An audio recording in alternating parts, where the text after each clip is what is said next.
let's get going with our mock exam revision for June 2025, the paper 2. Right.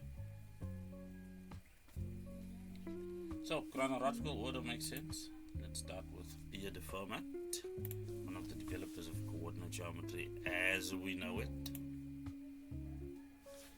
Question 3 asks us to refer to the sketch below, where we have points A, B, C, and D.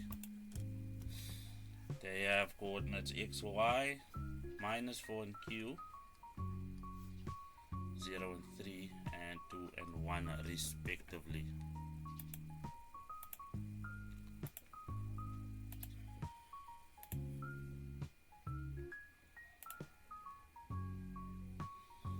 So first things first, we are being asked to get the coordinates of point A. Now in order to do that, we just need to realize what point A is. Point A is on this line A, M, and C, where we already have M, that is the midpoint, and C, that is one of the points on the line. So we can use the midpoint formula, but first let's just see if we can do this by observation. Because M is the midpoint, we know that going up in that direction and going up in that direction, just by observation, those two line segments have to be equal. So we moved from 1 to 3, which is 2 units up, which means to get to A, we need to move another 2 units up. So 1 plus 2 gives us 3, and 3 plus 2 then gives us 5. Now by the same token, we can have a look at this x coordinate and see that we moved 2 units to the left, which means we need to move another 2 units to the left to get to point A, which means we have -2 as our x coordinate over there. So that's just mentally how you might go through doing this by observation. However, let's confirm by doing it with the calculation. Now, as we are well aware, on our formula sheet, we'll have the formula as such: x1 plus x2 divided by 2, and then y1 plus y2 divided by 2, because that's how we calculate a midpoint.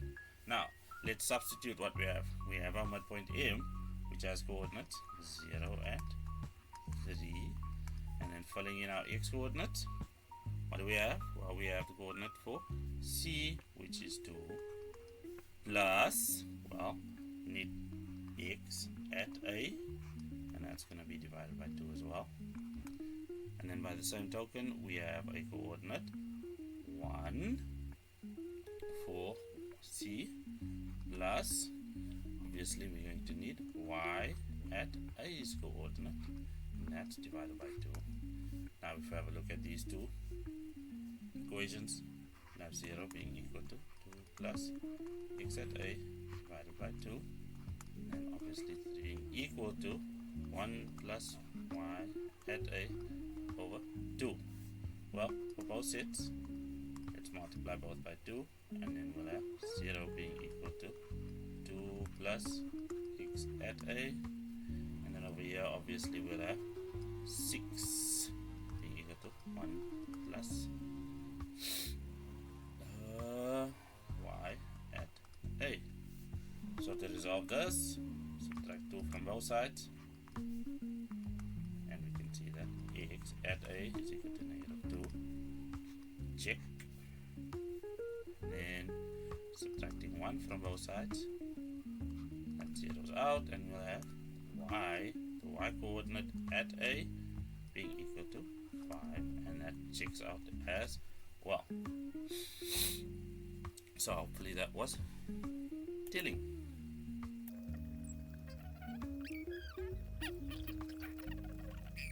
Okay, let's get the pen back. Determine the equation of the line passing through B, D, and M. That would be this one over here. Yeah, B, D, and M. And and by now we deserve a different color. The standard form is as such: y is equal to mx plus c. The important components over there is m, that parameter means gradient, and c, that parameter is our y-intercept. So we already have the y-intercept over here at m, that's 3. So we are not going to calculate that one. So what else do we need? Just a gradient. Well, let's calculate that. M is going to equal 3 minus 0. It's our difference in y values, 3 and 0. 3 minus 0. And then for our difference in x values, we're going to have 0 minus minus 3. So for negatives, brackets keep us safe, and that's equal to, well, 3 divided by, that's just going to be positive. Positive. It's equal to 1. Thusly, y is equal to, well, we needed that gradient. Now know it's 1, so it's just x, and then plus 3 for our y-intercept as previously discussed. And that is as simple as that can go. Moving right along.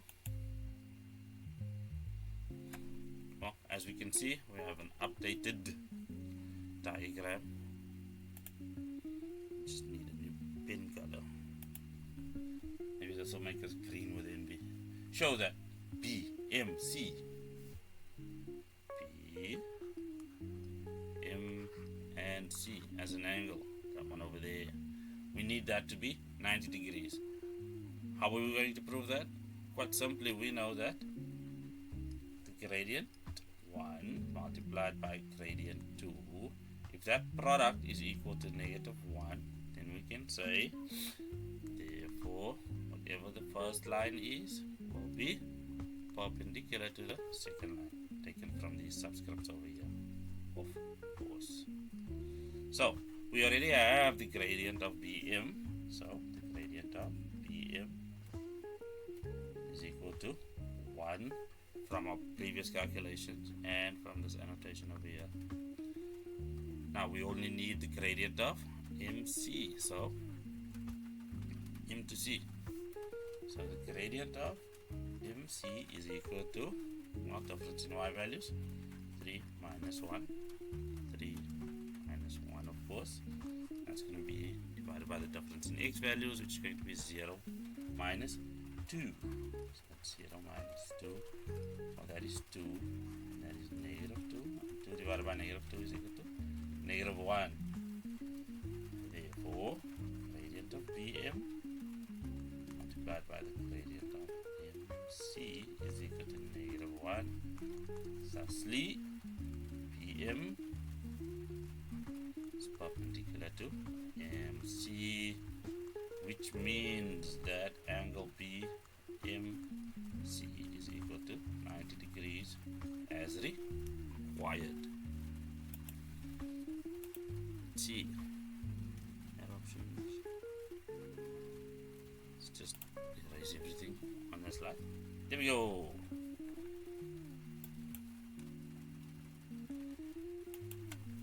Determine the length of BC, leaving your answer in simplified third form. What do they want? That length over there. Well, first, let's just get the coordinates of P, because we are now in a position to do that, given that we have the equation of the line, BM. So, for that, we're going to say, remember the equation is y is equal to x plus 3, and we have the x coordinate. So, sub in negative 4. More precise, sub in x is equal to negative 4, so then we'll have y is equal to negative 4 plus 3, and we'll find that that's equal to negative 1. Q, to be specific. Could have run it that way. Also could have run it this way. We'll just say sub in negative 4 and Q. There we go. So that does that. Now we can do this as a straight distance calculation. So distance between B and C is equal to the square root of 2 minus 4 all squared plus 1 minus 1 all squared. That will give us, well, that's just 6, and 6 squared is 36, and then over here we'll have 2 squared is 4, so we're looking for the square root of 40, and in simplified third form you can check this on your calculator as well. That's just 2 times square root 10, and I think that does that. Next, now they want us to determine the magnitude of angle M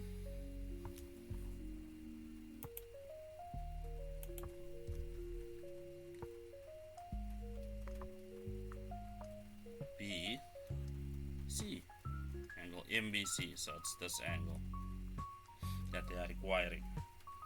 So first things first, let's do a bit of a construction over here so we can make this problem visually a lot easier to address.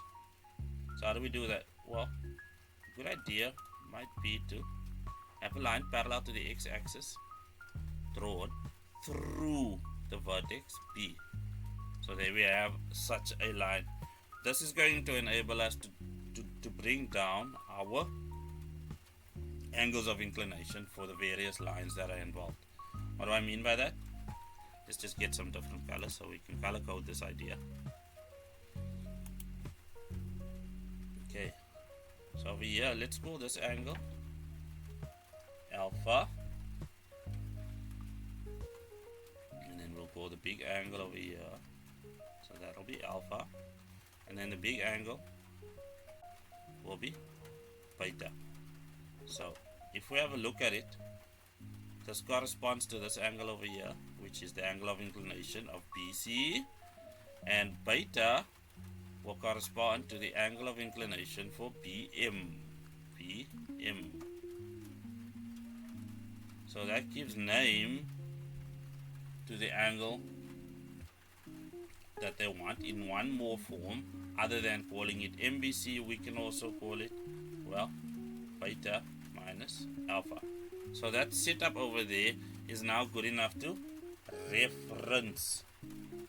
So now we can just handle our angles of inclination. So the gradient of BC will be one of these things that we'll need, and that'll just be 1 minus 1 all divided by 2 minus 4, and check over there will give us that is equal to 1 over 3. So we'll use that gradient for alpha. Of course, we already have the gradient of BM. That is just equal to 1 if we take it from the equation we left over there. And we'll use that for beta. Now, angle MBC is just going to be beta minus alpha, and that'll be, well, inverse tan of 1 minus inverse tan of 1 over 3, and drum roll please, that'll be 26, 57 degrees. That is the size of angle MBC as required. You are very welcome to do this calculation first. That'll give you 45 degrees, and well, that'll give you the size of angle alpha. Put this in brackets. And that has nothing to do with the calculation. Thanks for coming. Here we go. Back at the menu. The menu.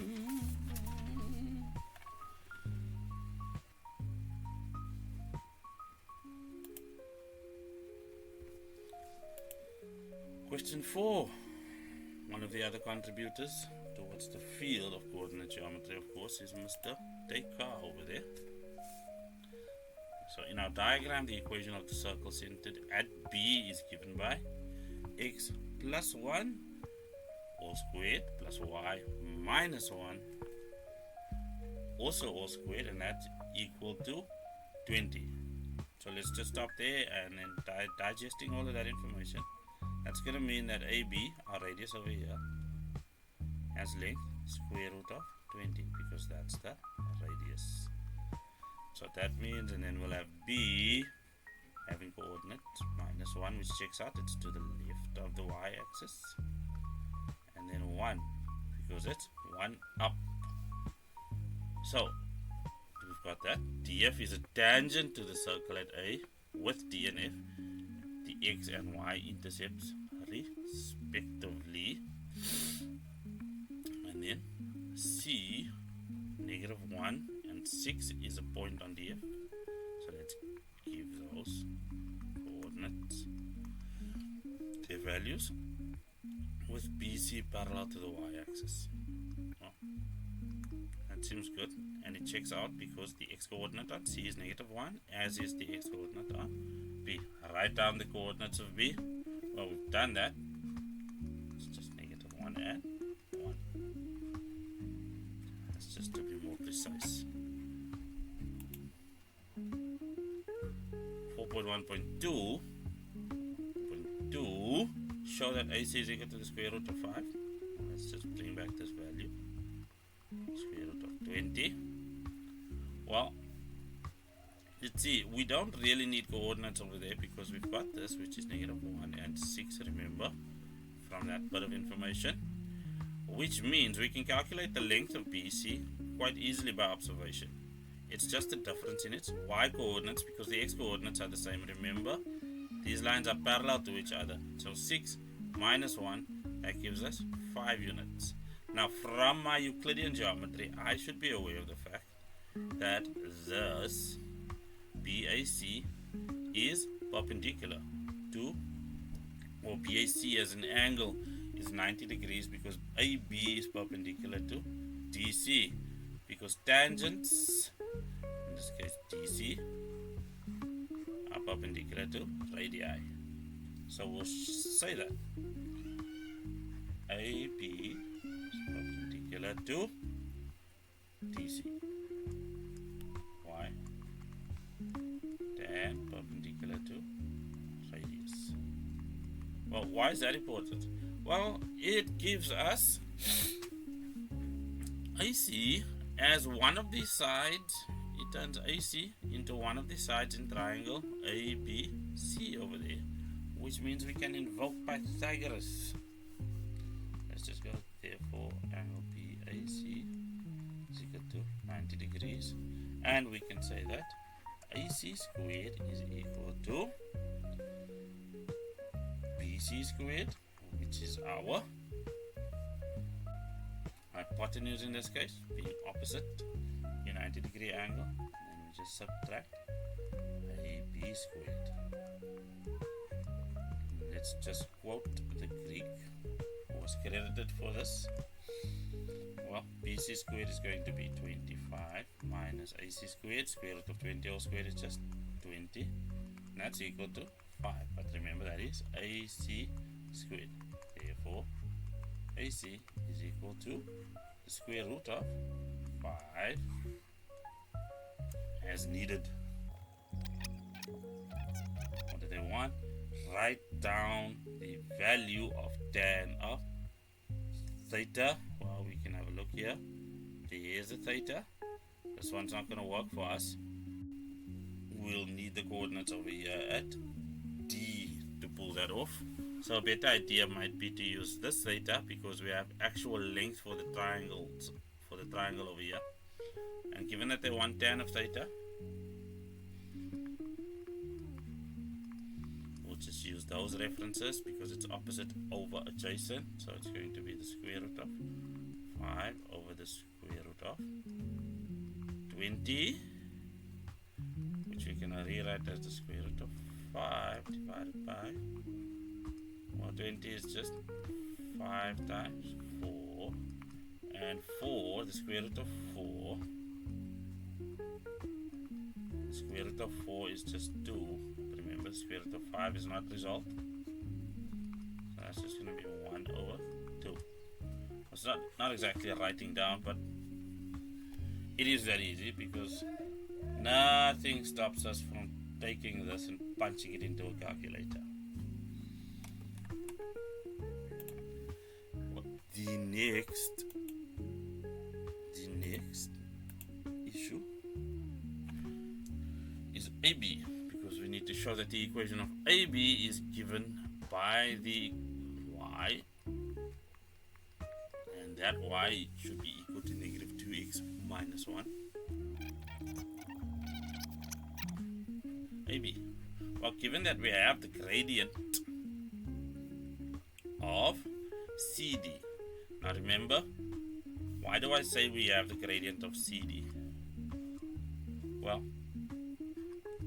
tan of theta is equal to that gradient, and we have a theta over here, so tan of that theta is equal to 1 over 2, because this theta and this theta are the same theta.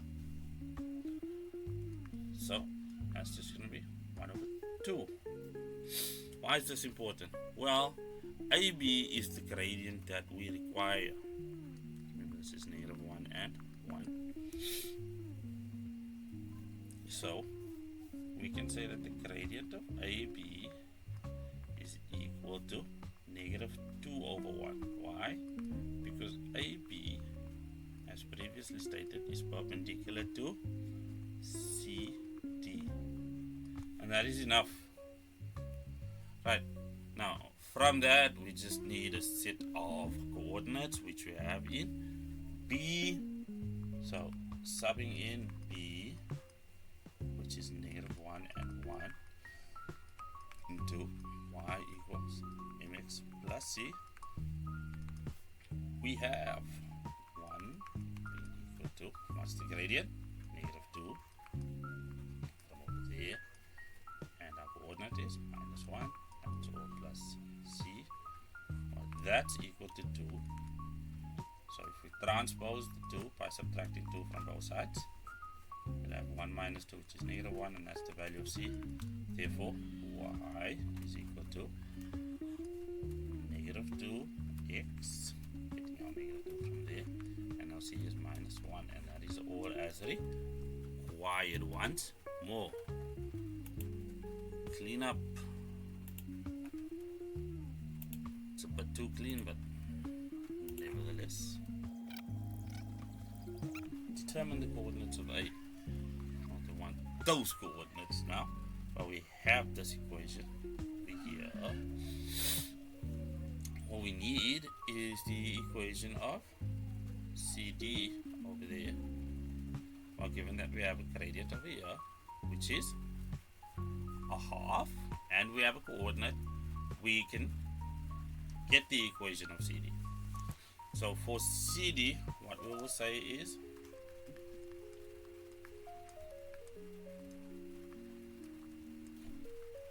the gradient is equal to 1 over 2. Now it's previously calculated, and we will sub in C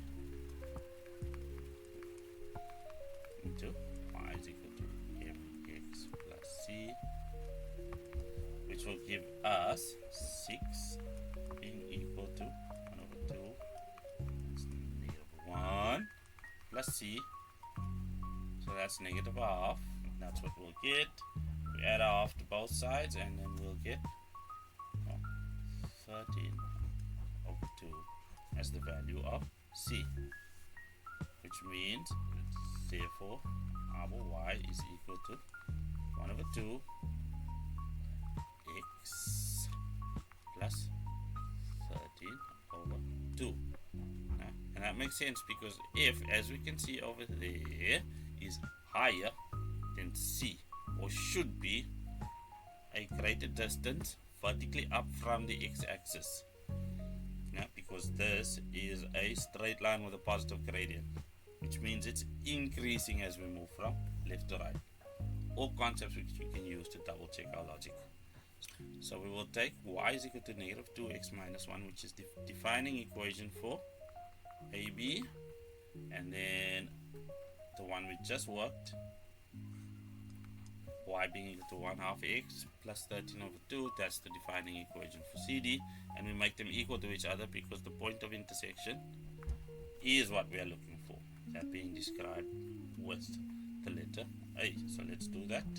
So we'll have minus 2x minus 1 being equal to 1 over 2x plus 13 over 2.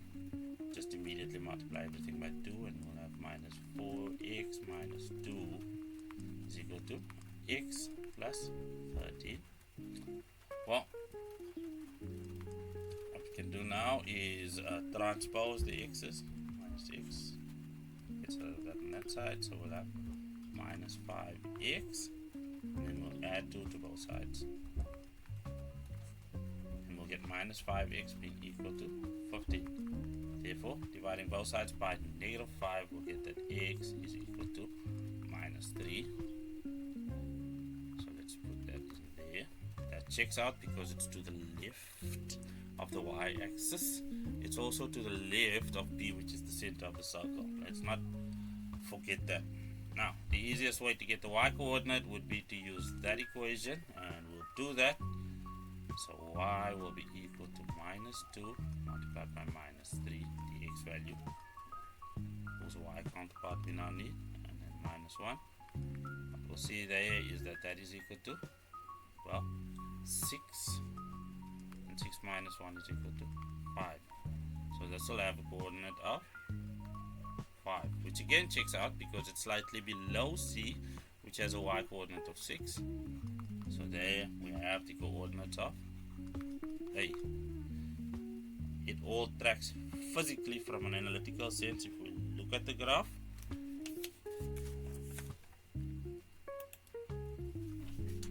that's all I wanted to say about that. Moving right along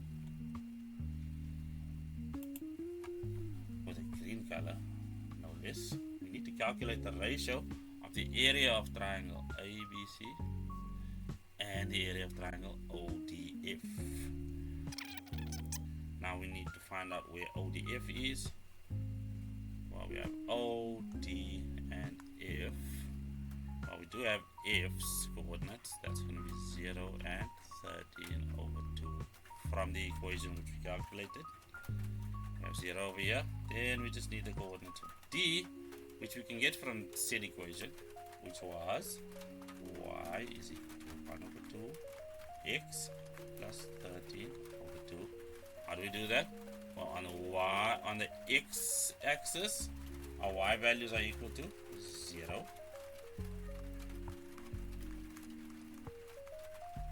Just multiply everything by 2. After we transpose that y value by 2, yeah. Therefore, OD is equal to 30 units in length. 0 minus 13. OF we already know is 13 over 2. So the area of triangle ODF, let's go for that first. I'll represent the concept of area with square brackets, as the Americans do, I think. So remember, our formula we'll use is half base times perpendicular height. So it's 1 over 2. If we take OD as our base in this case, that will be 13 units. And then our perpendicular height obviously will be 13 over 2. And then 13 squared, or 13 times 13 gives us 100. That's 69. 2 times 2 gives us 4. Okay, so that's units squared. Okay, let's get rid of that bad idea over there. Now let's take care of triangle ABC. Well, over here we have measurements that we can use, which is the square root of 5 and the square root of 20. So for triangle ABC, its area will also be a half base times height, so it's 1 half. Let's take the square root of 20 as the base and multiply that with the square root of 5. This will take that up as our perpendicular height in this case. So that will be 1 over 2 times, well, square root of 20 times square root of 5. 20 times 5 gives us a 100. And that's just 10. So 10 divided by 2 gives us 5. Now, calculate the ratio of the area of triangle ABC to the area of triangle OBF. So it's the ratio of the area of triangle ABC over the area of triangle ODF. What did we get? ABC was just 5, and that's just divided by 169 over 4. And by comparison, that'll just be 20 over 169. Or the decimal value if you use the calculator for it, because nothing in this question stops you from doing that. And that finishes that question.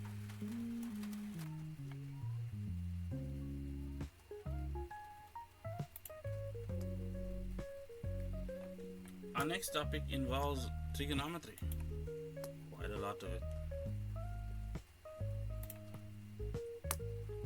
So Google Brahmagupta. A man is responsible for more than just the codification of 0 or codification. Let's go. Simplify without the use of a calculator. Sine of 124 degrees multiplied by cosine of 64 degrees minus sine of 214 degrees times cosine of 26 degrees. Well, let's get going. For sine of 124, we'll just realize that that's in the second quadrant and make it sine of 180 degrees minus 56 degrees. That doesn't change that value. Well, for cosine we have 64 degrees and we have 26. So what we'll do is we'll choose the 26 and leave that alone. Thus, the cosine needs to be changed into 90 degrees minus 26 degrees. Just from our perspective, you can go the other way around and leave the 64 alone, but then the cosine will need to be changed. Well, sine of 214 degrees becomes a sine of 180 degrees plus 34 degrees, and that's all multiplied by cosine of 26 degrees. From this we can see we have, completing this reduction, that will change into sine of 56 degrees because sine is positive in the second quadrant. That is a cofunction, that becomes sine of 26 degrees. Then we'll subtract. Well, this is a third quadrant ratio, which means sine becomes negative, and a negative times a negative gives us a positive. So that will be sine of 34 degrees. And then, of course, we said we're going to leave cosine of 26 degrees alone. Well, from this we can see we're almost there. We have 56 and 26 degrees, and from that we can see 56 minus 26 gives us 30. That is 34, and 56 plus 34 degrees gives us 90. So this cofunction, we can use a cofunction to change this into cosine of 56 degrees. So let's do that, because that will be sine of 56 degrees sine of 26 degrees plus sine of 34 degrees, and we'll realize it is 90 degrees minus 56 degrees, which means its cofunction is just cosine of that very same 56 degrees inside, which matches us up over there. So then we'll have cosine of 56 degrees cosine of 26 degrees. Now, for those who are curious, this is from targeting the formula sheet in the trigonometry section where we have our compound angles. Because what we've just created over here is the compound angle cosine of 56 degrees minus 26 degrees. Right? So that expansion, we'll come into that if we reverse our calculations over here. However, we should be very happy that we have cosine of 30 degrees.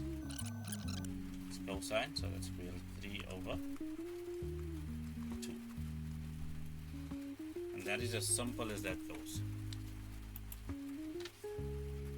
We have cosine of 62 degrees being equal to P. Express the following in terms of P without using a calculator. We have A sine of 208 degrees and cosine of 31 degrees for B respectively. So let's deal with this 62 degrees. So that will be cosine of 62 degrees being equal to P over 1, because it's just better if it's expressed as a ratio. So for that, we'll have a triangle which doesn't need to be drawn to scale. So that will be 62. The cosine is adjacent over hypotenuse, so that's P over 1. And then our third side will calculate to the square root of 1 minus P squared. So having this diagram there is enough so that your marker will know what you are referencing.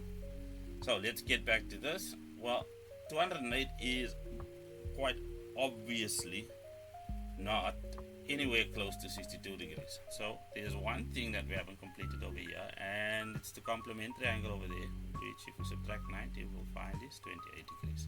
Now we can just apply a reduction to sine of 208 degrees and we'll find it's sine of 180 degrees plus 28, which becomes obvious if we do ourselves that favor and complete our little diagram in the first place. Well, given that sine is negative in the third quadrant, which is over there, this becomes negative sine of 28 degrees, which we will then read off of our diagram. It's just opposite of hypotenuse. That's P over 1, which is just equal to P, but remember it was negative. So cosine of 31 degrees, that is interesting because it is exactly half of 62. Well, so how do we approach that? Well, from our formula sheet, we'll note that one of the formulas given there, just written in reverse, is that cosine 2 times cosine squared of, well, let's call it alpha minus 1 is equal to cosine of 2 alpha. So for our purposes, 2 alpha will be 62 degrees and alpha will be equal to 31 degrees. So we'll be using this premise to utilize that formula. However, we are being asked for 31 degrees, which sits over here. So let's just manipulate this formula to our advantage. So we'll have 2 cosine squared of alpha being equal to cosine of 2 alpha plus 1. Just transpose that one by adding 1 to both sides. And then we'll have cosine squared of alpha being equal to, well, what is this? Cosine of 2 alpha plus 1, and then dividing by 2, because that's what we did to get rid of the 2 on the left hand side. So drum roll please. Cosine of, let's replace alpha equal to 31 degrees. Cosine of 31 is going to equal the square root of, well, 2 alpha is now 62 degrees, and we know that that is just equal to P. So it's P plus 1 and then that's all divided by 2. So a bit complex but a bit simple as well. So it's just how we manipulate the expression and the equations that we draw from our formula sheet.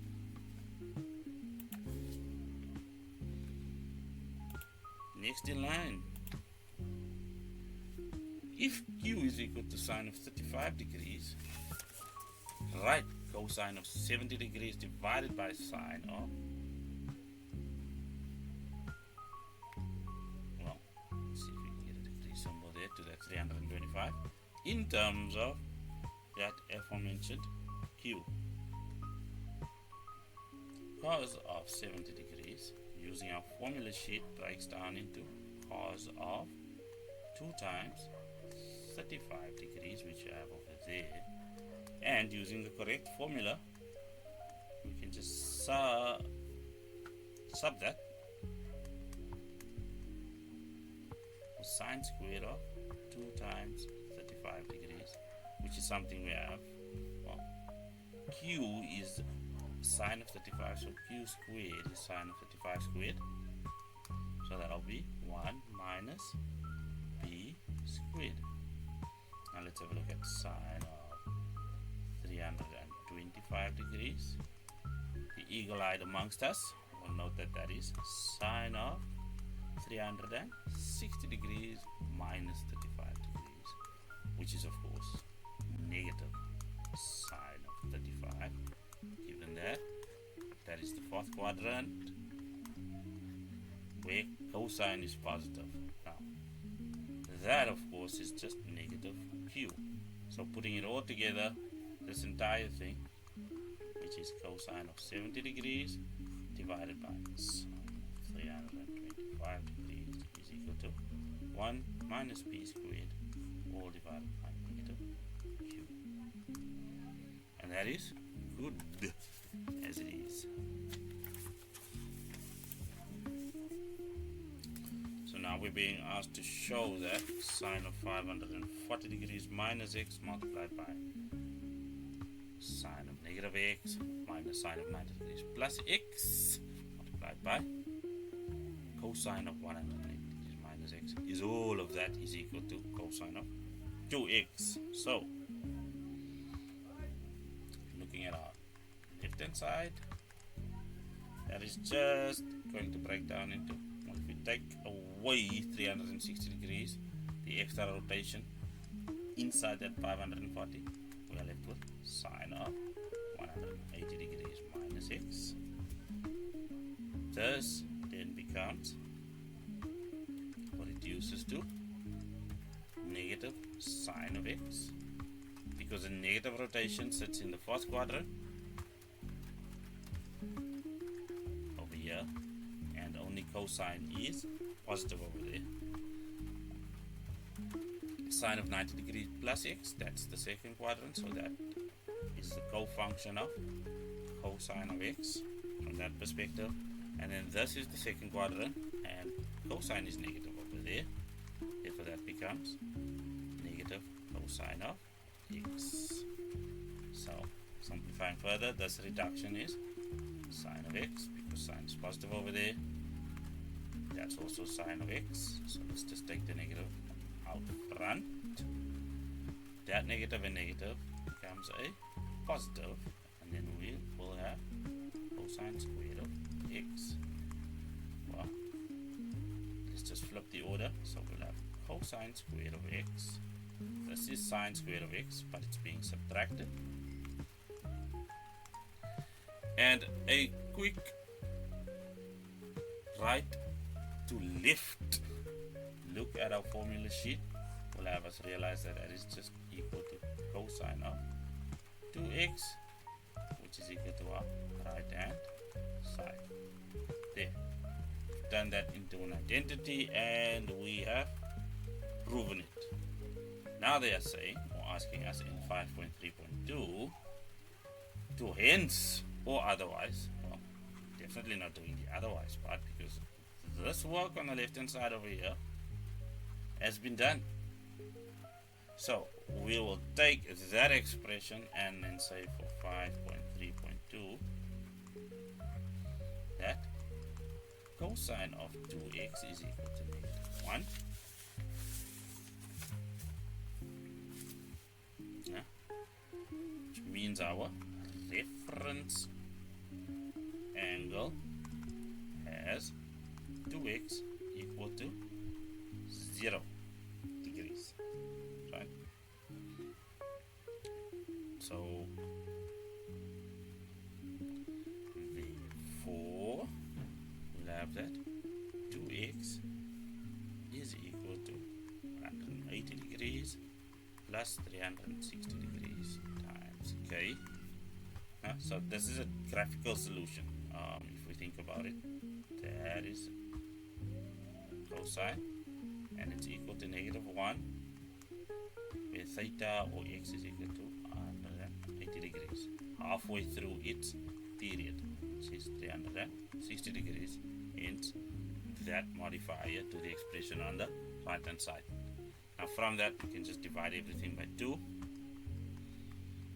And we'll have that x is equal to 90 degrees plus 180 degrees times k.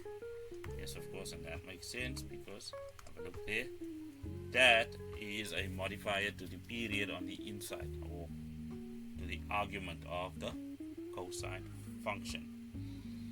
Right, and remember, always classify your k as an integer for a general solution, that is, as being required in this case. Okay, so for our next magic trick, we need to show that, well, 2 sine of x cosine of x plus 30 degrees. Well, the most obvious thing over here would be to take your formula sheet and expand this as a compound angle. So let's do that. That becomes cosine of x multiplied by cosine of 30 degrees.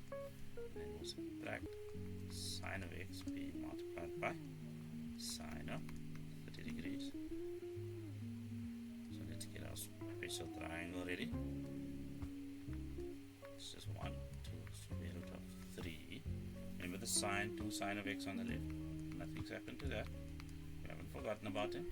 But on the right hand side, we obviously have some special angles to take care of with their ratios. So cosine of 30, well, the square root of 3 over 2. And that's multiplied by cosine of x. That takes care of this.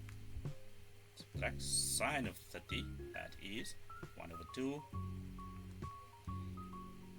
Oops, forgot that argument. Let's put it back. That's just going to be sine of x.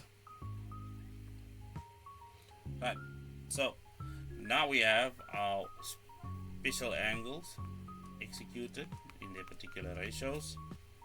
Let's just simplify this now algebraically. Well, we'll just transpose that to the right. So 2 plus half, 2 plus half on that side, that's going to equal 5 over 2.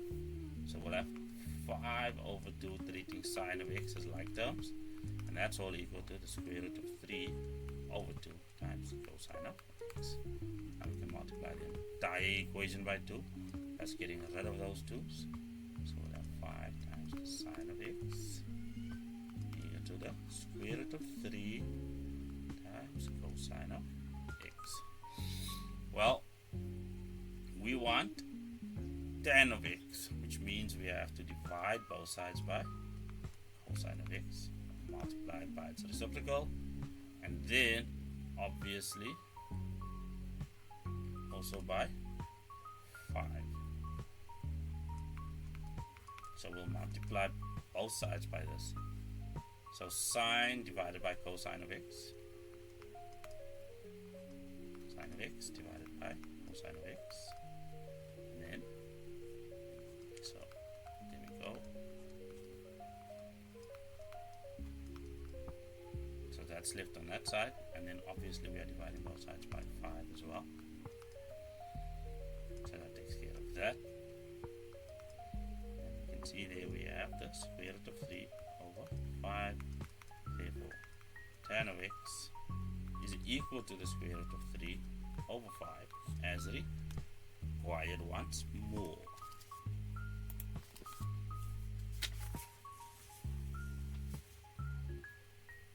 Getting to something very similar, which is just verifying an identity, proving an identity. So let's write down our chosen side, and it's quite simple to choose the side with the most amount of terms, because breaking down is easier than building up. Left hand side is equal to tan of theta plus cosine of theta over sine of theta. So the most obvious thing to do is to use the fundamental identity, which has tan equal to sine of the argument, which is theta over here, divided by cosine of the argument, again theta. So what do we have? Cosine of theta, sine of theta. So that was the most obvious thing to do.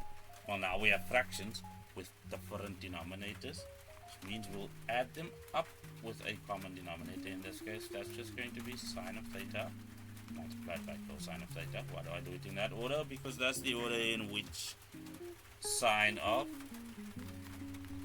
2 theta appears on the formula sheet. Bit of a premonition over there. However, for cosine of theta, we need to multiply, or we multiplied the bottom with sine of theta, which means we have to do it with the top. So that'll be sine of theta, sine of theta. And then the same will be true on the right hand side, but in this case, because we multiplied the denominator with cosine of theta, we have to do it to the numerator as well, and that'll become cosine of theta times cosine of theta. So let's just have a look at, in essence, what we did. Multiplied both here by sine theta, sine theta. Here multiplied by cosine theta, cosine theta. And I'm talking about, when I say both, I mean top and bottom. You can see there is our common denominator. And what we have then is sine square of theta plus cosine square of theta. And we do know that that is the Pythagorean identity, which is equal to 1. And that, of course, is equal to sine theta times cosine theta. Now, this expands into 2 times sine theta cosine theta. Let's imagine we have 1 here at the bottom. Now we can do that as long as whatever we do at the bottom, we also do to the top. So we are multiplying the entire fraction by 1, obviously, by doing that. And the result is our numerator becomes 2, because 2 times 1 is 2. And we can take this expression and quite happily write it as sine of 2 theta. And that is equal to the right hand side. No psych.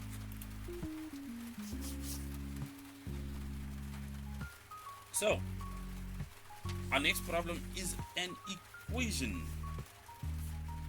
But we don't want a general solution in this case. We are being asked for a very specific solution over a restricted domain. That's our domain restriction. That's over here. We say, okay, keep alpha between negative 90 degrees and 360 degrees in your solution set, including the boundary values, of course. That's what the square brackets tell us to do. Square brackets.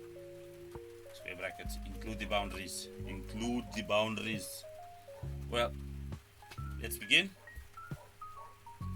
2 cosine of 2 alpha plus 5 cosine of alpha.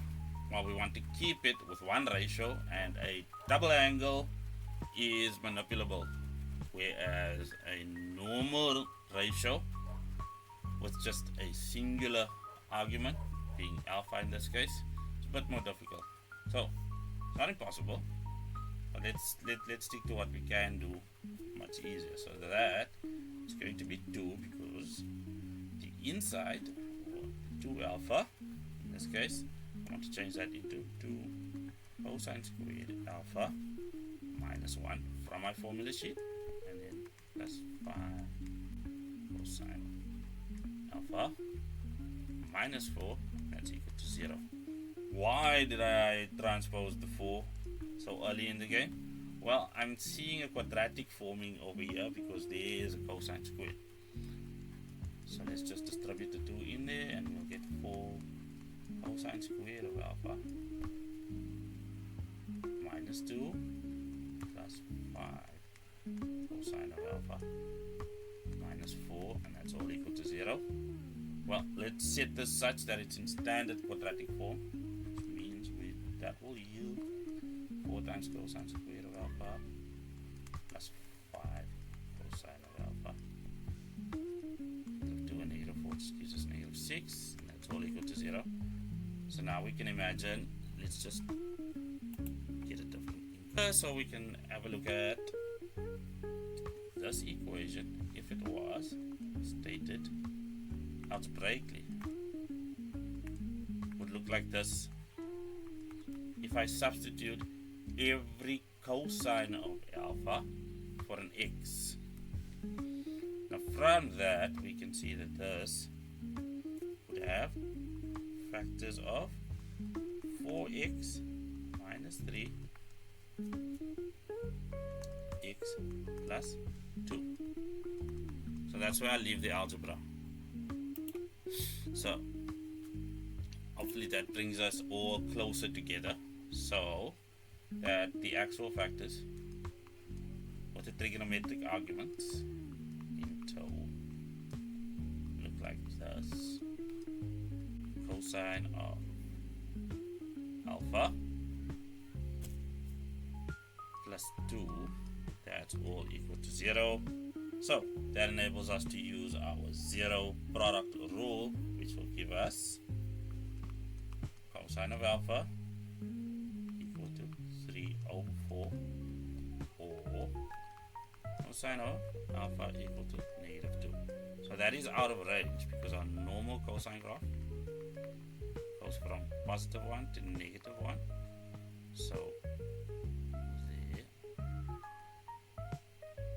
we can have a look. There's minus 90, 360 is obviously over there. Minus 90 is over there. But what we can see is that every value above 1 and any value below negative 1 in the range, which is looking at the vertical value, the range looking at the vertical values. Negative 2 is not within that range, so this is an out of range value. It's out of range. No solution exists. Well, back to reality on the side. Well, for this alpha, we do have a reference angle, and it's equal to 41,04 degrees. From there, we can carve out a general solution, which will look as such. It will look like 41,04 degrees plus 360 degrees times k. So that's the first quadrant solution, because our reference angle is positive. Where else is cosine positive? Well, it's also positive where it's equal to 360 degrees minus whatever the theta value is, which in this case is 41,04. That's also plus 360 degrees times k. So that'll be augmented and become 318 degrees, 318.6 degrees, plus our periodicity, which is 360 degrees times k. Okay. From that, we need to realize what we have is the restricted domain for alpha.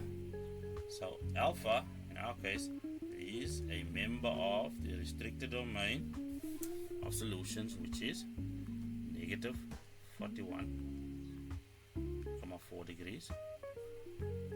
Okay, so that's going to be this area over here, 3, 0, between negative 90 and 0. Then our first quadrant solution, which is 41,04 degrees, and then also 318,6 degrees. That was one way of looking at it. Another way of thinking of it, let me just get a different ink color, yellow again, is we look at 41. Okay, so that's going to be that solution. Then we add 360 degrees where we put k equal to 1, and we'll see that we go over the domain. So 41 plus 360 degrees will go over. Now if we put k equal to negative 1, which is going to be going to the left of the graph, we'll see 41.04 minus 360. That also takes us out of the domain. So for the solution, that's it within what we require. And then let's have a look if we take another color. Now we go and look at 318.6 degrees. That's obviously within. If we add 360 by placing k equal to 1, we go out of the domain. Now if we subtract, we get to minus 41.4, which is over there. That's still within our domain, so this gets included, and that's how we get those three solutions. Right, rather lengthy explanation for a very simple process.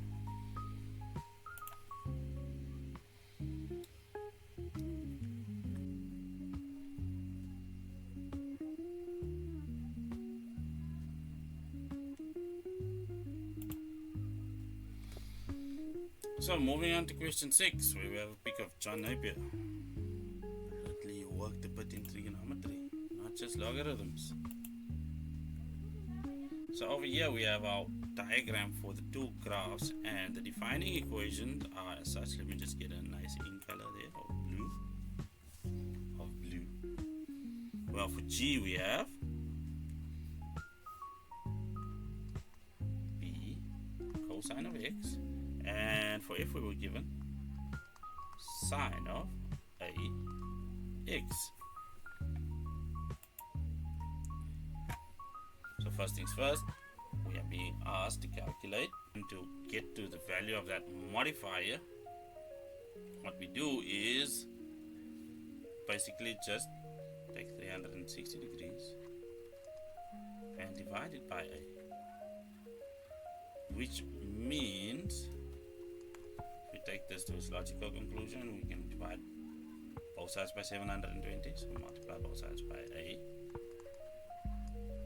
and then divide both sides by 720.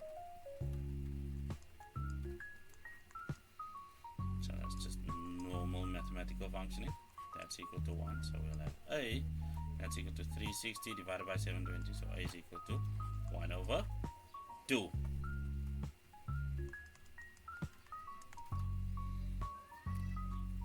Well, which should make sense, because over the course of 360 degrees from 180 to positive 180, we are only getting half the period of the sine graph over there. Now B relates to the amplitude and the rotation of G about the x-axis over here. So we can see the amplitude is 2, because we have maximum and minimum values of 2 and negative 2 respectively, but it's been flipped around. If we were to complete our sine graph, our normal sine graph, our normal cosine graph does that from the value of 0. The one we have, I'm trying to draw the in dotted lines, is inverted or reflected about the x-axis, which means our b value is just negative 2, which nicely leads into 3, because the amplitude is read from there. The amplitude is always going to be positive, and in our case it is going to equal, let's have a look at it, just 2. Remember here, maximum, or you can go to the minimum, it's 2 units, 2 units. That's the length. So the amplitude is 2. Now the period of h of x, well, h of x is equal to sine of 4ax, which is just going to equal sine of 4 times what's our a value of x, and that's equal to sine of 2x. Again, remember, we just take the value in front, and when we say 360 divided by that value, therefore the period of h of x is just going to equal 360 degrees divided by 2, which is equal to 180 degrees. And that is that for that specific question. Finally, I'm out of it.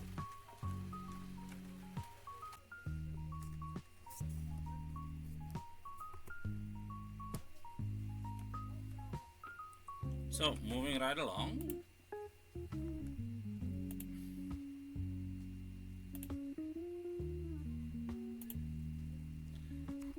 So, the key word in that question is area.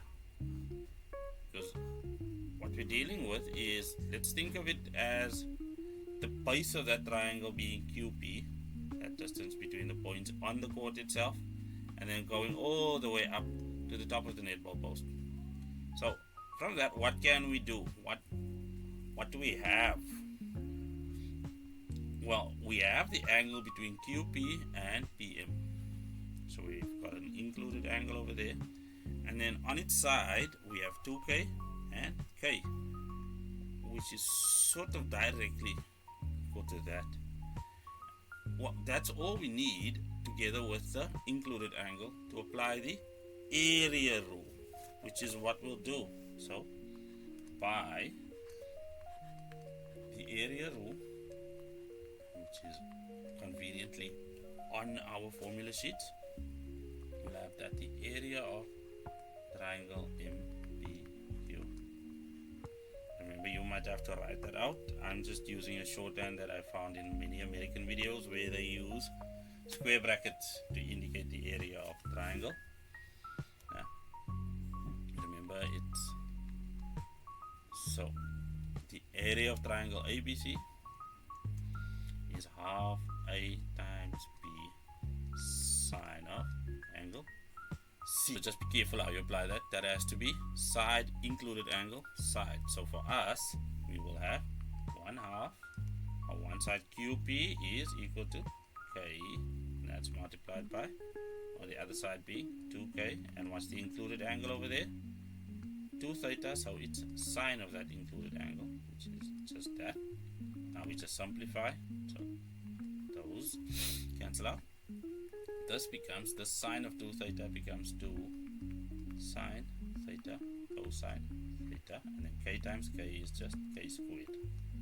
So let's just clean that up, and we'll have 2K squared sine theta cosine theta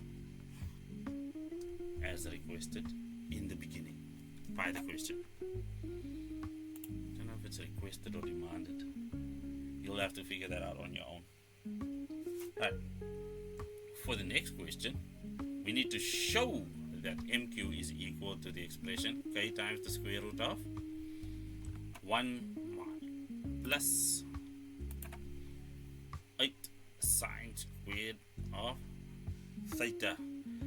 So let's just apply the cos rule to QM, and so we'll have that QM squared is equal to, well, PQ squared plus PM squared minus 2 times PQ times PM times cosine of angle MPQ. That's accurate enough. So that'll be PQ, that's just K, so that's K squared, plus PM squared, that's just going to be 2K, bracketed all squared, minus 2 times K times 2K times cosine of 2 theta. Got that right this time. So K squared, that'll be 4K squared. So what we'll have over here is 5K squared minus 2 times 2 gives us 4K squared. Now it's a question of picking the right expansion of this double angle of cosine of 2 alpha, and of course we need a sine. So from that we'll pick 1 minus 2 sine squared of theta. And if we simplify or clean this up, we'll have 5k squared. Expand that in, that gives you minus 4k squared plus 8k squared sine squared theta. Simplifying algebraically or collecting like terms, we get 5 minus 4 just gives us 1k squared plus 8k squared times sine squared theta. I think we can sort of factorize that k squared out, and we'll have 1 plus 8 sine squared of theta, which is almost exactly what we have here. All we need to do is take the square root of both sides, and what we'll have is that qm is equal to, well, the square root of k is just k, and the square root of this expression needs to be put under a radical sign because it cannot be simplified any further algebraically as is. And thus we have, as required, k multiplied by the square root of 1 plus 8 sine squared of theta. Done and dusted.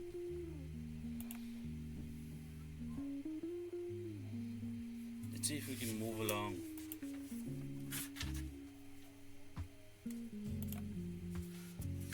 Euclid of Alexandria, after which an entire scary topic is named.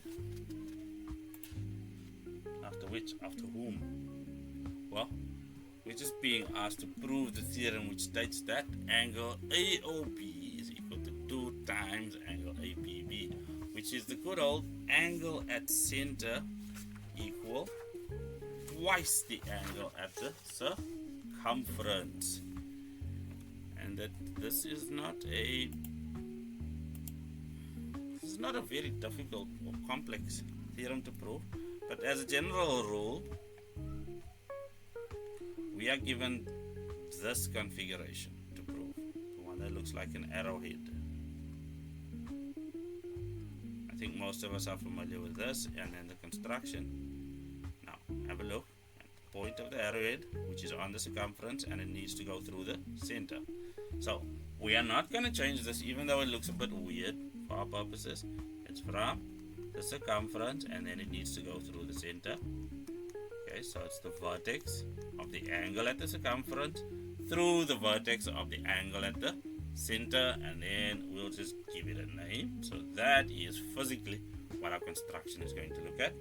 And remember, we are dealing with these two angles as our end goals. So there is AOB, we can see it, and there's APB, we can see that as well. Well, our required to prove is right on the top of the slide, but let's just rehash it. We are required to prove that angle AOB is equal to 2 times angle APB. Our construction is radius OP extended to N. So there we are, PON. Now let's see if we can deal with our proof. So for our proof we'll have that angle OPB plus angle OPB is equal to angle BON. Why? Because that's the external angle of, in this case, just to keep everything straight, a triangle OPB.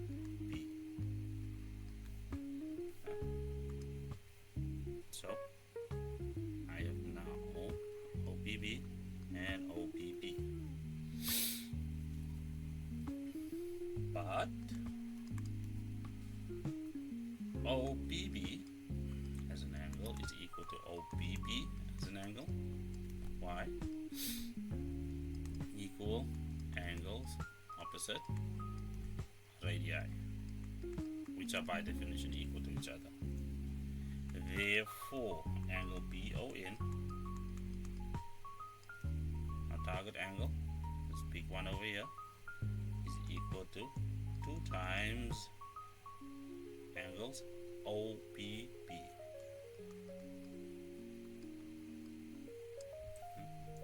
And then similar to that, or similarly, what we'll find is that angle AON is 2 times angle APO. So if you look at that external angle and over there, so angle OAP and OPA. So similarly, angle AON is equal to 2 times angle APO. So what we'll see over here is that the structure is largely the same as the proof that we are familiar with. So what's going to happen now is, well, in order to get to the angle that we want to prove, which is ABB over here, let's get to that, and AOB, we have to do a subtraction. So let's just get to the left hand side. If we subtract AON from BOA, what's left is from BON, so AON, we subtract that small angle from the big external angle, and we are left with AOB as required. So let's do that. So BON minus angle AON. So what was BON's definition? That was just 2 times angle OBB. And what are we subtracting? If we do on the left, we have to do on the right, of course. That's 2 times angle ABO. So thus, as we needed, of course, was angle AOB, and that is equal to, well, let's just factorize that 2 out. So OBB as an angle minus angle APO, of course. So therefore, angle AOB is equal to 2 times, well, that is just angle ABB.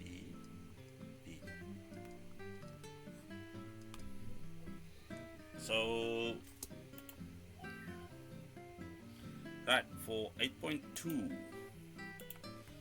we need to state with reasons 3 other angles equal to x. But first, the setup. ST, this is the diameter of the circle at O, and we have some parallel lines. Them being RS and PN, and TR bisecting angle STP. For STP, T1 is equal to x, or angle T1 is equal to x. So this is the angle being bisected, which means follow the logic to its completion. That will also be equal to x. So from there we can see that angle K2 is also equal to angle T1, which is just x. Why? Because that's going to be angles in the same segment. And then we use the exact same reason to show that T2 is equal to S2. So that's also equal to x, because angles in the same segment once more. So RS, be careful, has not been given to us as a tangent, and the question only needs us to show that 3 other angles are equal to x. So let's go that. So angle T2, angle T1, which is equal to x. So over there, TR by 6.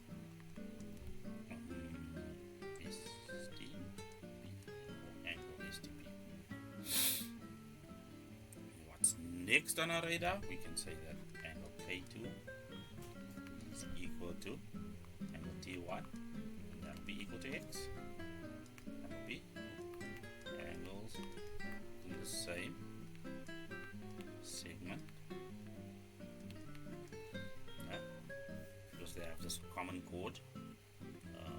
case US.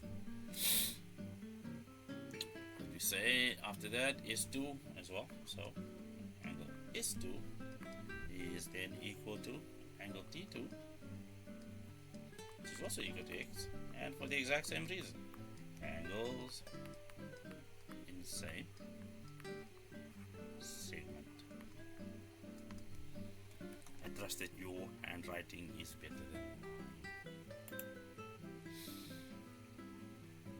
back to our work. 8.2.2, prove that PUNK is a cyclic quadrilateral. So this is angle X, that is angle X, that is angle X. Well, if we have a look at PUNK, what are all the things that they're giving to us? Well, we have O as the center. So that's an angle in a semicircle, because remember SD is a diameter.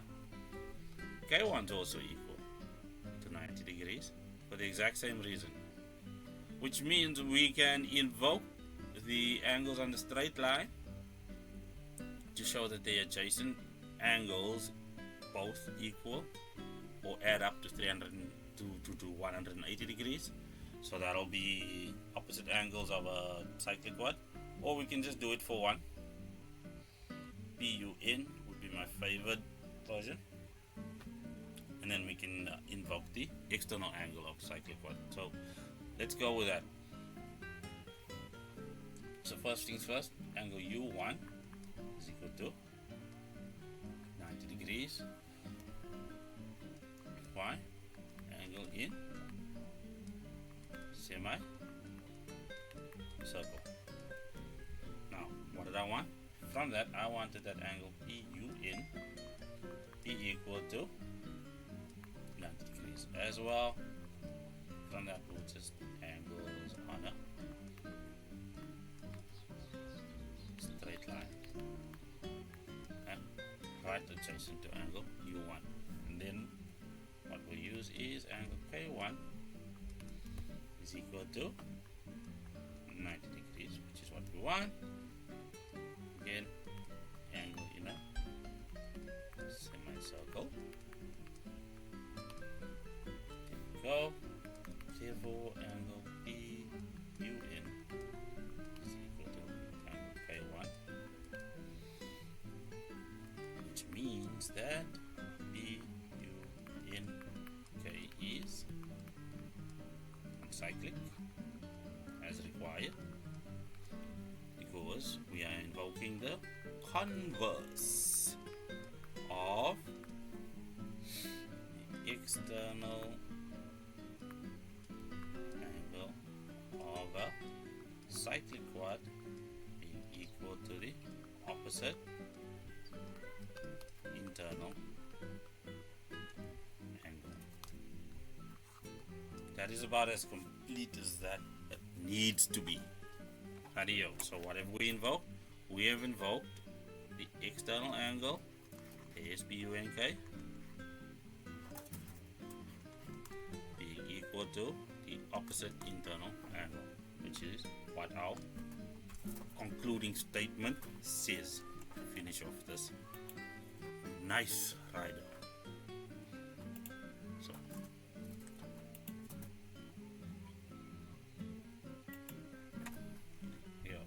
now we need to prove that SR is a tangent to the circle KUST.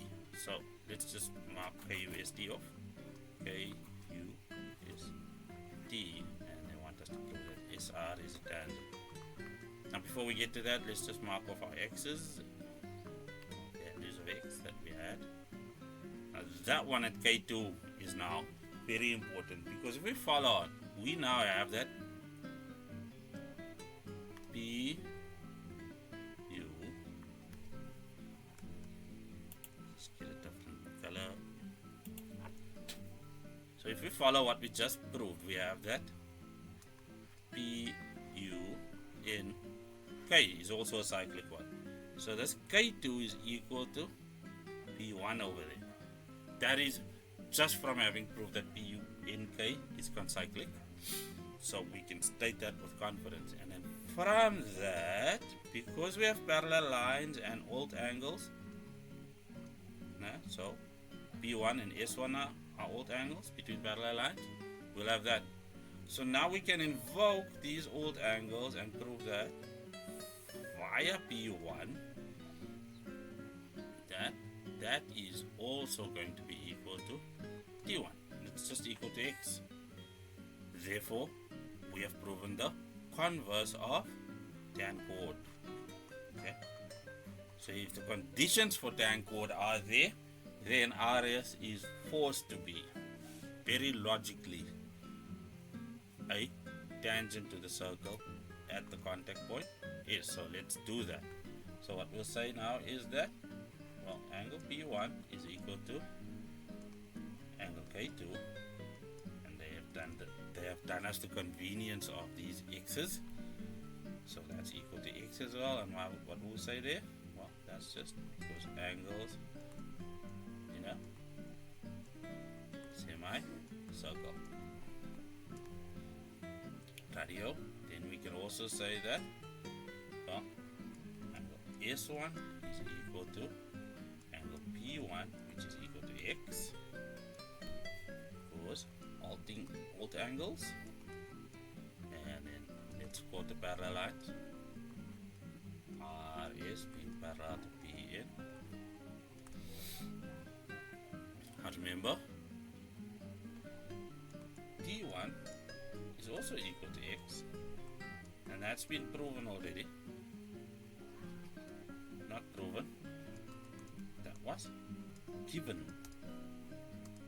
Therefore angle D1 is equal to angle S1, which is equal to x, and we can say that means RS is a tangent at S by converse of tan chord theorem. Hopefully that's good enough for that.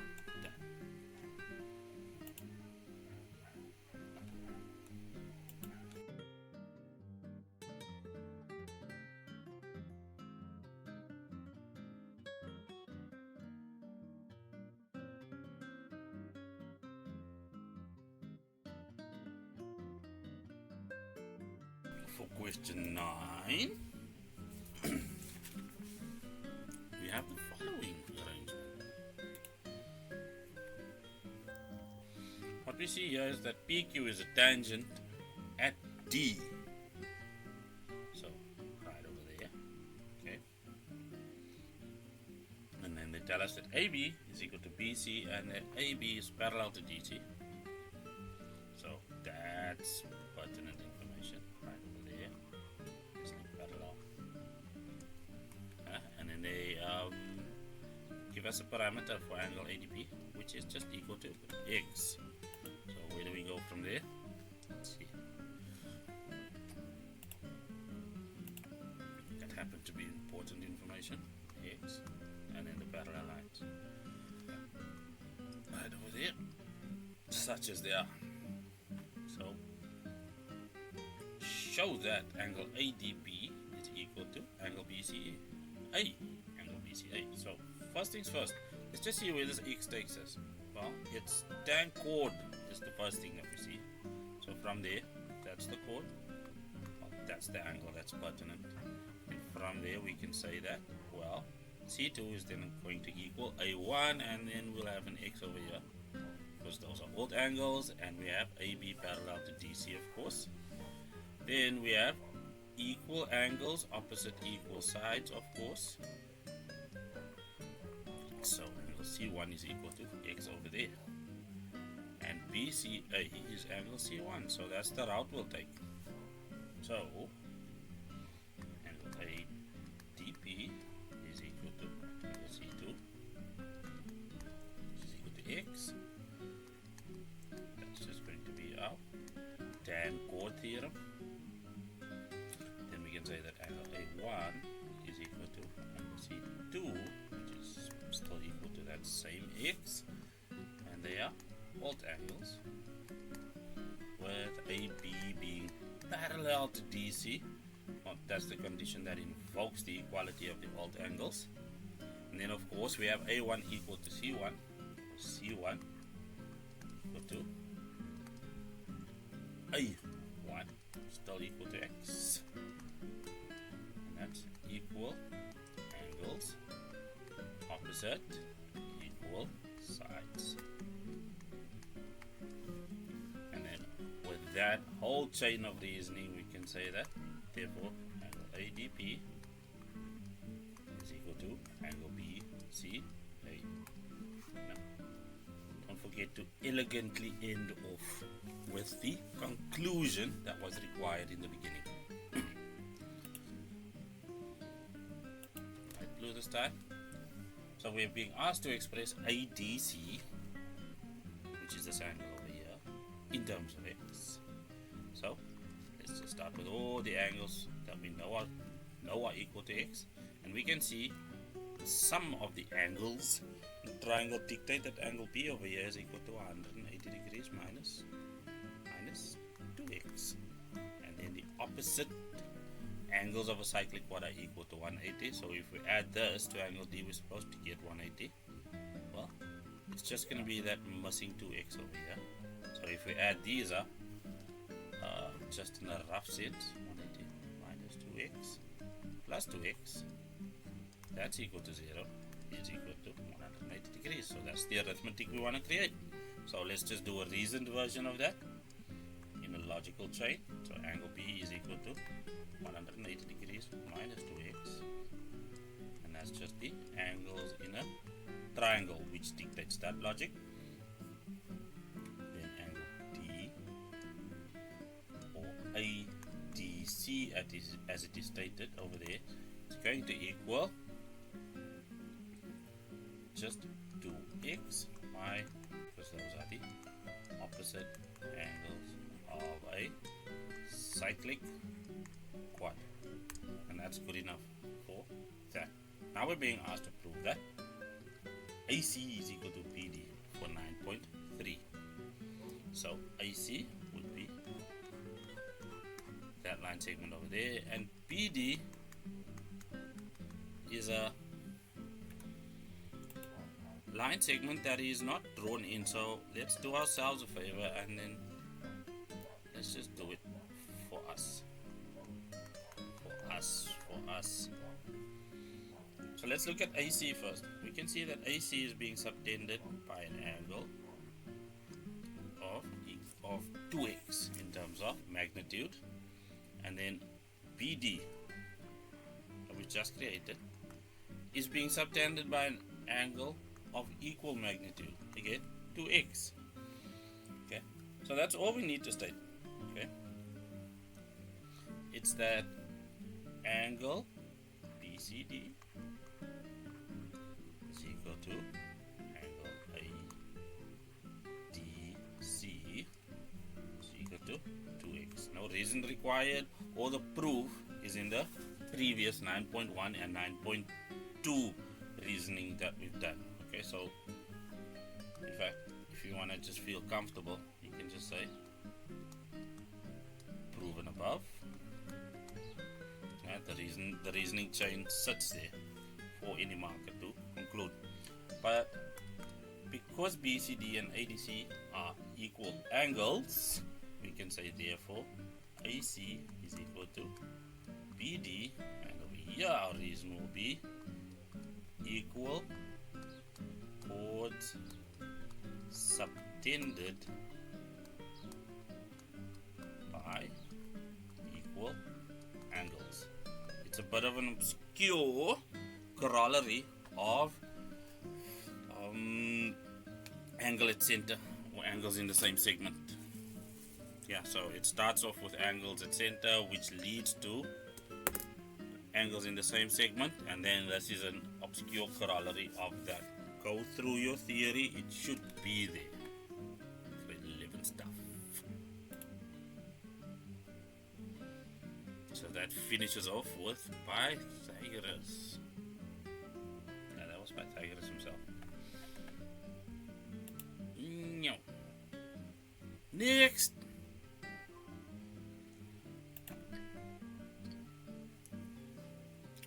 welcome to proportionality. Let's have a look at what's in this figure. So what we have here is a bunch of parallel lines, first of which is just this KL being parallel to QR. Gonna need a clearer color. Blue. Okay. Yes, we are becoming prejudiced on the basis of color. Color of the ink, not the color of the skin. Anyway, then we have KN being parallel to PR over here, and of course they also mentioned LM being parallel to PQ. So let's have a look. We have PK 3 units over there, so that's a measurement they're giving us, and then PL 4 units over here with LR given as 6 unit, and then over here 1,8 for MN, just that little bit over there. So let's see what the questions are that they can come up with.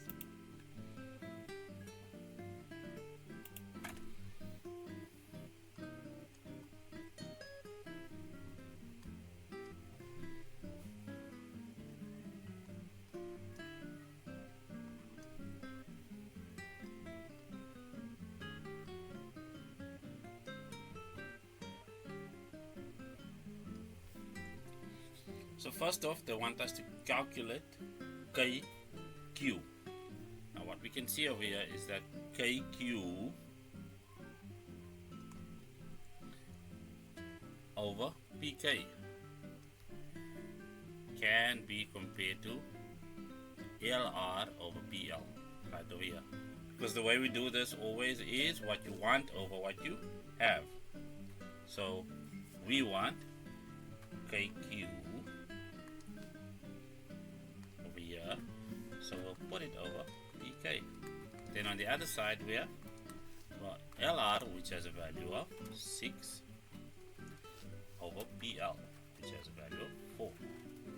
So let's sort that out. KQ over 3 is going to equal LR, which is 6 over 4. So if we finish off that calculation, well, we multiply by 3 on both sides. So that equals 18. 18 divided by 4 is just 4.5 units. 4.5 units. And then we update our diagram. And I think that is quite good for that one.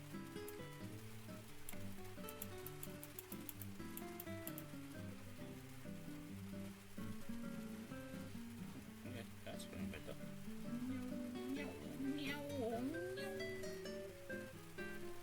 Okay.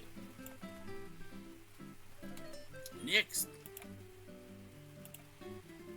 Literal. State why QM is equal to KL. Well, eagle-eyed amongst you will already have spotted that, well, they've given us the reasons. If these two lines are parallel and those two lines are parallel, that makes KQML a parallelogram, and that's the reason.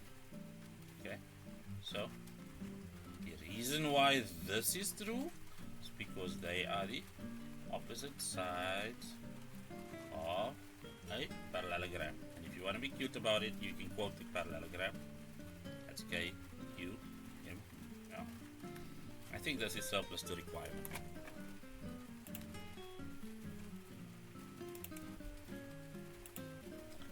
Now we need to prove that QM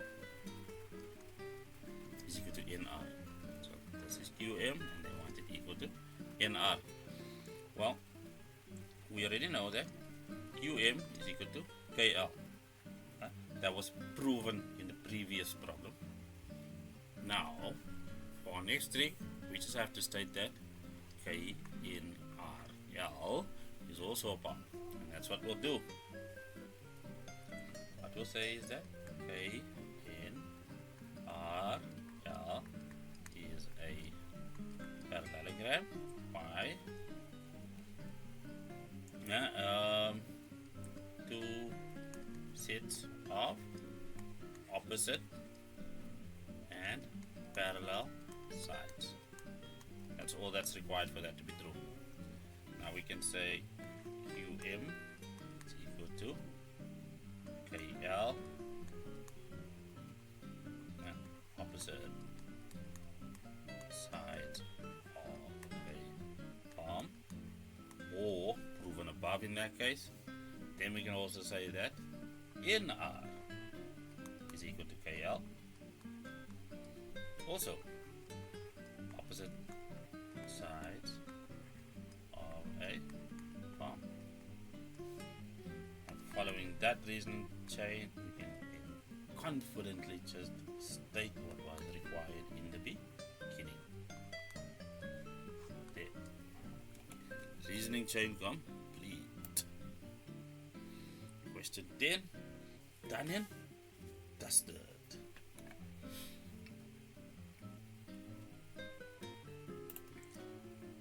For our final question, we'll approach Mr. Hilbert. Made huge contributions towards taking geometry from essays and long-winded as a topic. So in the figure, two circles intersect at A and B. So there we have those points. AB reduced to M bisects QAR. So these two angles are going to be equal. Tangent MQ and MR meet the circles at Q and R such that QBR is a straight line. So we have that QBR is a straight line. We have these now. And then they tell us that AQ and AR is joined. So I think obvious, everything that we take from this will have to be a consequence of the theorems. It's things that we'll have to work out ourselves. So with that in mind, let's have a look at our diagrams. Those two are equal. And then we can say from there A1 is going to equal Q1. E2 is going to equal R1. And both of those have the same reasoning. They are tan chord. It is from the tan chord theorem. But now looking at that, what we can see here, for this triangle QRM, we are going to cause, funnily enough, it's because that causes a isosceles triangle QM is equal to MR.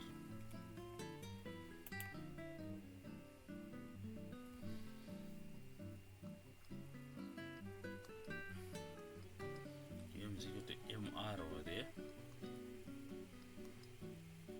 Right. So, but now, what are we actually being asked? Well, they want the similarity between triangle MQA and MPQ. So I think for that we'll need a highlighter. And I think, no, not a blue highlighter. I think a greenish highlighter will do. So MQA.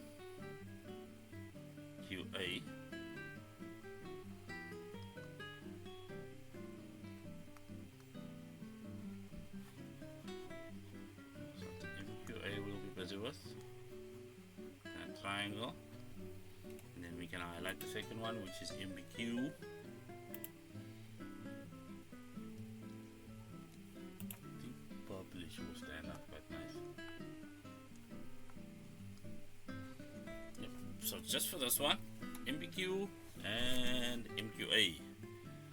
So it's the green lines versus the vertices marked in purple. So back to pen. What we'll have here is then not too complex. If we take it step by step, we can see that angle M1 is common to both triangles. Look at MBQ. MBQ, it sits there, and it also sits in the big triangle, which is MQA. Then we had a look at this in our preliminary look at the entire figure, and we saw that Q1 is equal to A1. So those two angles are enough, because our third angle will be equal to, and those will be B1 and angle MQA. Those two angles will be equal because of them being the third angles in the triangle. So let's just set up our similarity proof. So in triangle MQA and triangle, well, let's have a look. Well, M is going to be equal to each other, and then B will follow the vertex at Q, and then obviously Q. So those were quite well established. Then we can say that angle M1 is common to both triangles. Of course, angle A1 is equal to angle Q1. For that, we use tan chord as our reasoning. And then the final angle is going to be angle MQA being equal to angle B1 in this case. Why? Because that's just the third angle in the set. Therefore, we can now state that triangle MQA is similar to triangle MBQ, and we used as our condition angle, angle, angle. From that, we can now state that MQ over MB is equal to MA over MQ, which is equal to QA over QB. Now, remember, the problem ends here. However, I advise all my learners and students to complete the proportionality for the triangles, because it's almost a guarantee that that's going to be a requirement. And even if it's not, it's still very good. It's a very good habit to cultivate. Right. For the second problem in the set, we are being asked to prove that mr squared is equal to am times mb. So here we'll have mr, am will be this long line segment, and mb the shorter one over there. So how do we do this? Well, we're going to need to prove a new similarity in triangle ARM and triangle RBM. So let's just follow along over here. ARM being the big triangle between that, those three vertices, and RBM being the small one. So it's going to follow a very similar pattern to what we just did previously. In that, we'll start with angle M2 right over there being common.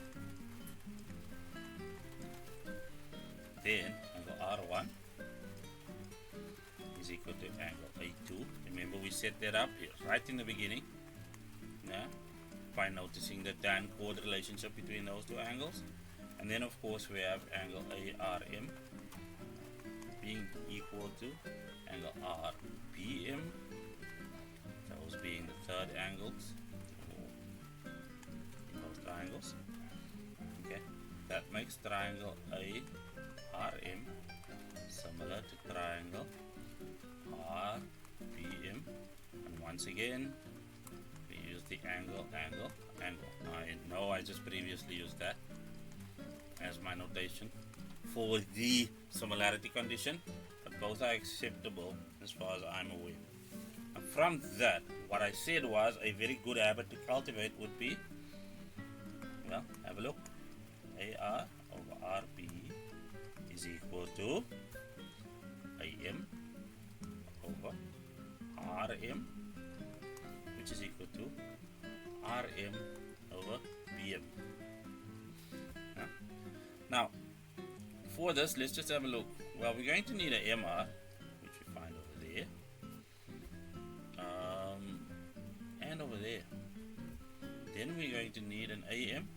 is over there, and PM over there. So if we section off or compartmentalize that part of the proportionality, AM over RM being equal to RM over PM. RM and MR is the same thing. All we need to do is cross multiply, and then we'll have MR squared being equal to AM multiplied by MP. Again, the order doesn't matter when it comes to a line segment. AM is BM and BM is AM. It's just a naming convention.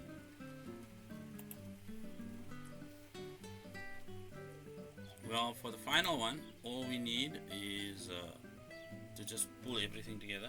Remember, them asking BM times AB, QB times BR. Let's just check what it actually is with respect to the diagram. Well, if we have a look at it, that's BM over there, and that's AB over there, and then we have QB, and then we have BR. So it would be useful if we take triangle QBM and triangle BAR over here. So let's go with that. In triangle BQM and triangle BAR. So we'll start off with angle B1 being equal to angle B3, because those two are vertically opposite. Then we'll have angle Q1 being equal to angle A1. That's just tan chord operating over there. So we are looking at Q1 being equal to A1. So wait a minute, that's outside of the triangle, you might be saying. Well, just hang on a bit, because that means that angle Q1 is also equal to angle A2, because A1 and A2, remember, are equal to each other due to AM bisecting QAR. So that's what we're stating here.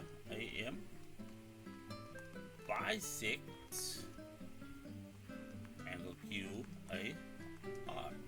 Okay, so there we have it, Q1 and A2. We just have an intermediary statement over there, just to make sure that our logic holds. Remember, it's a logic chain that we're building. Then finally we'll have that angle M1 is just equal to angle R2, because those are the third angles in the set of triangles we have over here. But that brings us to triangle BQM being similar to triangle BAR, and that gives us BQ over BA being equal to QM over AR being equal to BM over BR. So let's see if that gives us what we need. Well, BM over there, AB over here, QB over there, and BR over there. So those are the two. If we cross multiply, what we'll find is that therefore BM times AB is equal to QB times BR. And that how that is how that is settled. Okay. Hope that was insightful and useful, and above all, slightly less than boring. We'll work on the enunciation and the delivery.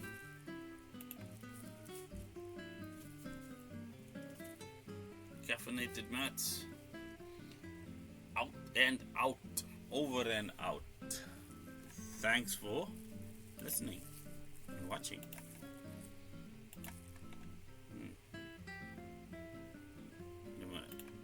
How do I stop this? Here we go.